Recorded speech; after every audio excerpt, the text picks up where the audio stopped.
There is a pentagram that is produced by the angles of the streets and avenues to the north of the White House. You see the goat of Mindy's appearing, the ears, the entire goat of Mindy's, and the inverted five-pointed star, which is the goat of Mindy's, built into the streets of Washington, D C. No one could have that happen accidentally. I've heard sillier things, but not much. No, there are no satanic plans in the street plans of Washington, D C. The presence of a pentagram in the street layout of Washington, D C is said to represent the darkest influence of Masonry in America's capital, and is the driving force behind images such as this one, which suggests that all the other buildings and monuments are of satanic origin. As many are aware, the presence of the pentagram is greatly disputed.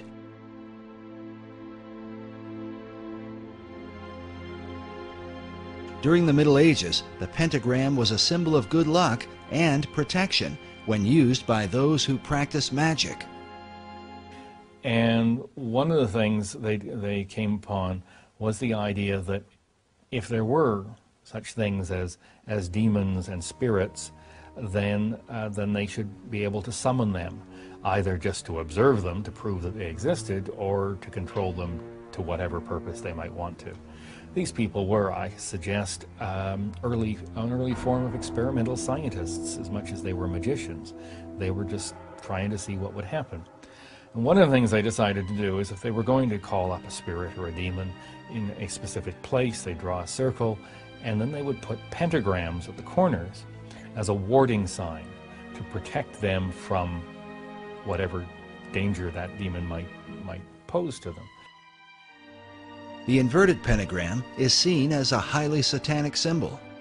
Meanwhile, placing a goat's head in the center of it is most often blamed on 19th century French occultist Eliphas Levi, who arbitrarily decided to say that the pentagram, one point up was a positive good luck, good fortune symbol, and one point down was a negative evil symbol. He provided no citations as to where he got that idea from, and there was nothing historically documented prior to him to suggest that anyone ever thought that was the case. This is an important issue because Eliphas Levi was arguably the most influential occultist of the 19th and 20th centuries. He was probably the most powerful sorcerer of the 19th century. His writings inspired every major occult leader, including Madame H.P. Blavatsky, Aleister Crowley, Manly P. Hall, and Albert Pike. Yes, indeed, Pike does quote Levi in his writings.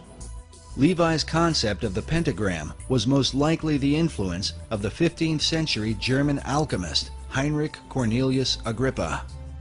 Agrippa is a well-known figure in occult circles and is even mentioned in Mary Shelley's Frankenstein, as well as J.K. Rowling's Harry Potter and the Sorcerer's Stone. Agrippa published his books on occult philosophy around 1509. Today, his collection is called the Foundation Book of Western Occultism. In this book, he features an inverted pentagram and calls it the Pentagram of Pythagoras. According to Pythagoras, the inverted pentagram symbolized the 5 chambers of Tartarus, one of the Greek words for hell. But the Pythagoreans believed descending into this underworld led one to a path of higher wisdom. Hence the symbolism of Dante's Inferno, in which Dante descends into hell so that he can later enter into paradise. The Pythagoreans also believed that from this 5-chambered Tartarus came the world's demon, or evil spirit. The German-based Illuminati, with their Pythagorean passion, would have certainly been familiar with this belief, as would the rest of the revolutionary occultists in France, who could very well have influenced Pierre L'Enfant and Thomas Jefferson. First, we must address the main issue, raised by every researcher.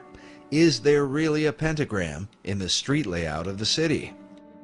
One segment of the pentagram is missing. I started to look carefully at the maps and draw my lines, and then I find out that, hey, it's not a real five-pointed star, it doesn't have legs. And you can draw a pentagram over some of the major streets, but the streets don't actually connect to form a pentagram. There's absolutely no doubt that a partial pentagram appears in the street designs of Washington. You can look at a satellite photo of Washington, D.C. and see the pentagram. It seems to be symmetric around 16th Street, which is the street that runs into the White House. If you look at the earliest published maps of the District of Columbia, the design that was laid out by Pierre L'Enfant, you can see this partial pentagram. But it is just that, a partial pentagram. Rhode Island Avenue does not connect all the way through to Connecticut. I've always wondered to myself if we Masons are so all-fired powerful that we can have this satanic device put in the streets, how come we weren't smart enough or powerful enough to have it completed? But as I understand the use of the pentagram, it's the fact that it is a complete symbol that gives it its power and force. I've never heard of anything being associated with an uncompleted pentagram. These assertions would seem to close the argument, except for the fact that the unfinished or broken pentagram is a recognized symbol in the occult. Manly P. Hall writes of the uses of the pentagram in his book, The Secret Teachings of All Ages. He says, the pentagram is used extensively in black magic. The star may be broken at one point by not permitting the converging lines to touch. It may be inverted by having 1 point down and 2 up. When used in black magic, the pentagram is called the sign of the cloven hoof, or the footprint of the devil. Of course, Hall wrote these things in the early part of the 20th century. But is there a record of a partial pentagram found during the Revolutionary era? The answer is yes. In fact, it is a record that shows up during the same time that the street design for Washington, D.C. was being laid out by Pierre L'Enfant, and is mentioned in the play Faust by Johann Wolfgang von Goethe.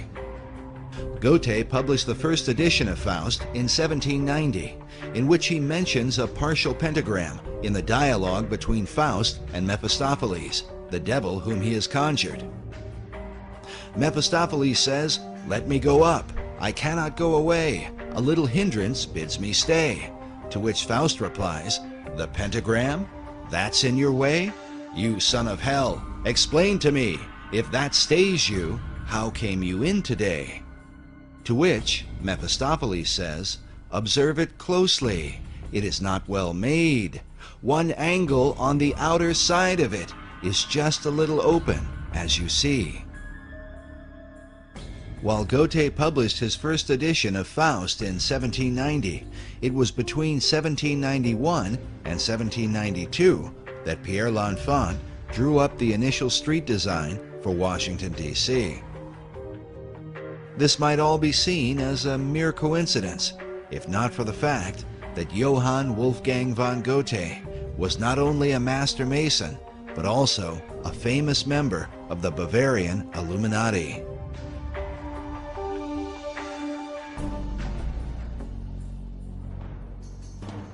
The Builder magazine, a Masonic publication, in September 1923, said of Goethe that it is no wonder that German Freemasons point with pride to his connection with their order.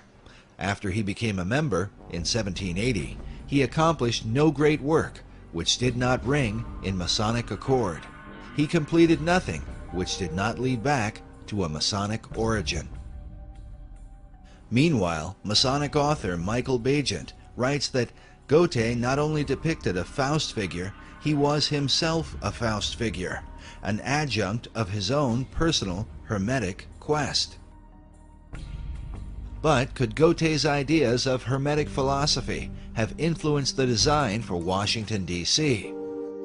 And how might an unfinished pentagram reflect the Hermetic principle of as above, so below? Which brings us to what may be the most logical explanation for the unfinished pentagram in Washington, D.C., and one that seems to fit perfectly with the rest of the design for the city, a city which David Ovison calls a city of the stars.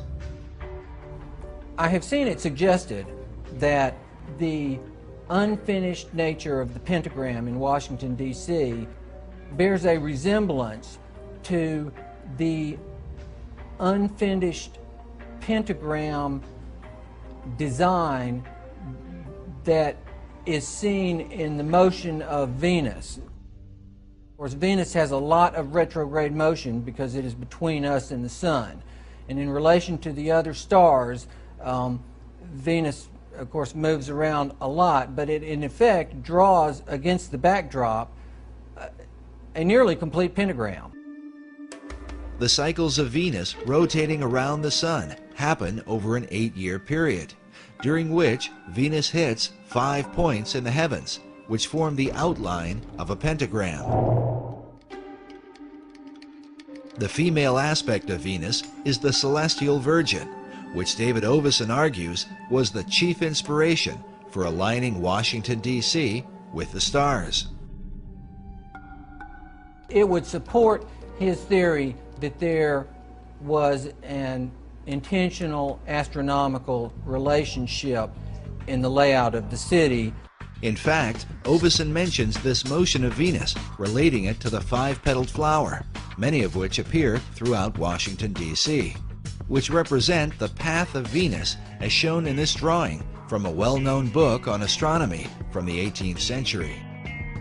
Now, what about the broken pentagram? Most astrologers plot the 8-year course of Venus in relation to the zodiac, and their diagrams look like this. But according to Theosophic author David Pratt, this is not entirely correct. He says that while Venus produces a 5-pointed star, or pentagram, there is a slight irregularity. For the pentagram is not completely closed, there being a difference of 2 days at the top, which could mean that the broken pentagram of Venus might look something like this.